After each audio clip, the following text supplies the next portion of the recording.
Bismillahirrahmanirrahim. Assalamualaikum warahmatullahi wabarakatuh. Halo teman-teman sekalian, perkenalkan nama saya Rahmat Afriansa dan saya merupakan salah satu awardee beasiswa unggulan di tahun 2018. Di sini saya akan menjabarkan ataupun menginformasikan kepada teman-teman sekalian mengenai salah satu beasiswa yang sedang dibuka, yaitu beasiswa unggulan di tahun 2021. Teman-teman di sini bisa cek langsung mengenai beasiswa unggulan di laman resminya, yaitu di puslabdik.kemdikbud.go.id gitu ya teman-teman sekalian. Nah, di sini teman-teman nanti ketika udah buka websitenya bisa langsung klik di sini selengkapnya. Nah, di sini teman-teman sekalian, ketika teman-teman belum daftar beasiswa unggulan, maka teman-teman harus terlebih dahulu untuk aktivasi pendaftaran beasiswa unggulan, yaitu menggunakan NIK. Lalu teman-teman juga nanti akan diminta alamat suralnya dan kata sandinya. Nah, teman-teman di sini untuk mengenai beasiswa unggulan, saya akan menginformasikan kepada teman-teman sekalian mengenai persyaratannya terlebih dahulu.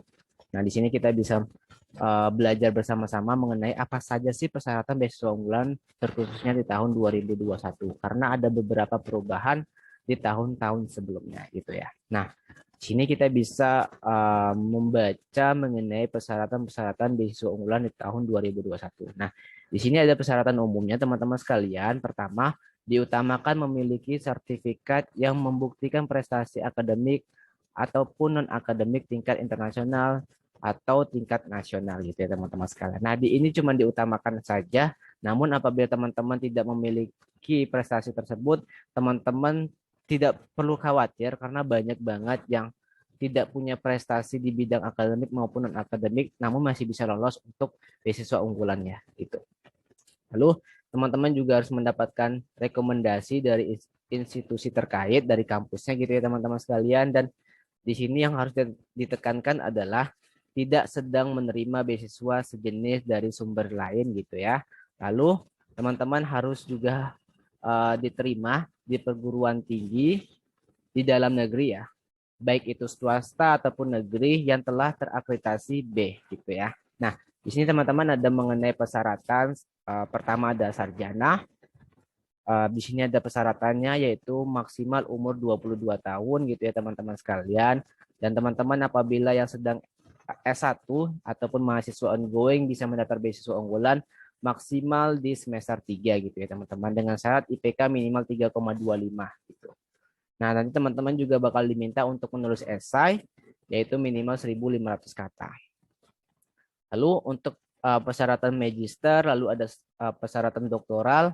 Nah, pertama adalah persyaratan magister untuk yang teman-teman S2 gitu ya. Maksimal umur 32 tahun gitu dan atau paling tinggi 33 tahun saat sedang menempuh perkuliahan ataupun sedang ongoing. Nah, minimal IPK yaitu 3,25 ya, sama untuk S1, S2 dan S3 mungkin. Lalu terkhusus untuk S2 dan S3 yaitu wajib memiliki kemampuan bahasa Inggris dengan skor minimal untuk TOEFL ITP 550 ataupun IBT 61 atau IELTS yaitu 6,0 gitu. Nah, lalu di sini teman untuk kakak-kakak yang S2 ataupun S3 diminta untuk proposal rencana studi gitu ya. Namun untuk S1 ini tidak wajib, tidak diminta. Nah, di sini juga nanti diminta untuk membuat esai dengan persyaratan yang sama minimal 1.500 kata gitu. Lalu untuk doktoral sebenarnya hampir sama aja dengan program untuk magister gitu ya. Nah, di sini ada kelengkapan untuk pendaftaran beasiswa ya. Pertama, teman-teman harus mempunyai kartu tanda penduduk, KTP. Kalau belum punya gimana? Ya, urus KTP sementara gitu bisa. Dulu saya juga gunakan KTP sementara bisa. Lalu KTM terkhusus mahasiswa ongoing. Nah, ini juga bakal banyak pertanyaan juga mengenai kalau belum punya KTM gimana Kak? Soalnya saya masih online kuliah. Nah, urus ke kampus minta KTM sementara gitu ya. Lalu LOA untuk yang maba. Nah, apa sih LOA ini? LOA itu semacam surat ataupun pernyataan bahwasanya teman-teman diterima di kampus tersebut. Nah, untuk teman-teman yang S1 bisa menggunakan hasil screenshotan SN-nya ataupun SB-nya, dan teman-teman atau punya jalur lain bisa minta surat resmi dari kampusnya bahwasanya teman-teman udah keterima di kampus tersebut gitu ya. Nah, untuk yang ongoing bisa digantikan dengan surat tanda aktif kuliah gitu. Lalu ini juga bahasan untuk yang mahasiswa ongoing juga harus memiliki kartu hasil studi dengan tadi yang sudah saya sampaikan minimal 3,25. Ada ijazah dan transkripnya terakhir. Nah, ini sertifikat TOEFL ataupun IELTS, kemampuan bahasa Inggris. Nah, di sini ada keterangan S1 tidak diwajibkan gitu ya, teman-teman sekalian. Nah, ini untuk yang S2 dan S3 diminta untuk proposal rencana studi, di mana ada isinya yaitu rencana perkuliahan dan SKS per semester yang akan ditempuh hingga studi selesai, topik apa yang akan ditulis, tesisnya atau disertasinya gitu ya, deskripsikan aktivitas di luar perkuliahan gitu ya, dan lain sebagainya. Lalu di sini ada surat rekomendasi, ada surat pernyataan tentang tidak menerima beasiswa lain gitu ya. Nah, di sini ada sertifikat prestasi, ini diutamakan, apabila tidak ada nggak apa-apa, nggak masalah. Lalu untuk yang esainya, untuk terkhusus S1 adalah Aku Generasi Unggul Kebanggaan Bangsa Indonesia temanya, lalu S2 yaitu hal yang sudah diperbuat untuk bangsa gitu ya. Nah, di sini ada mengenai persyaratan pegawai Kemdikbudristek gitu ya. Nah, nanti akan ada perbedaan gitu ya. Nanti bisa dibaca aja tentang hal ini. Namun di sini saya akan lebih fokus untuk yang masyarakat prestasi gitu ya. Nah, untuk surat rekomendasi dan surat pernyataan tidak sedang menerima beasiswa lain ini teman-teman bisa download di sini, harus sudah ada format yang tersedia gitu ya.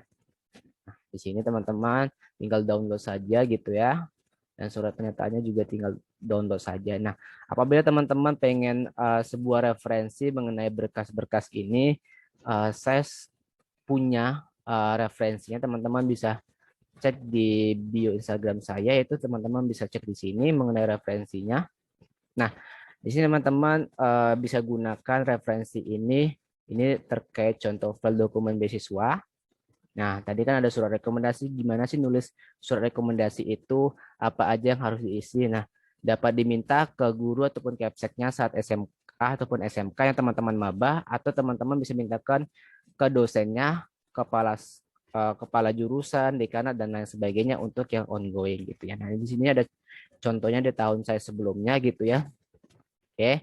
Nah, ini bisa teman-teman pelajari untuk referensi saja. Lalu teman-teman di sini ada surat keterangan tidak sedang menerima beasiswa lain, sama ini referensinya apa aja sih yang ditulis gitu ya. Nah, harus perhatiin bahwa surat pernyataan ini teman-teman harus masukin materai ya, gitu. Lalu, nah di sini banyak, tinggal teman-teman cek aja, ada di bio Instagram saya gitu ya. Nah, di sini juga teman-teman bisa pelajari mengenai beasiswa unggulan gitu. Salah satunya adalah esai. Ya oke.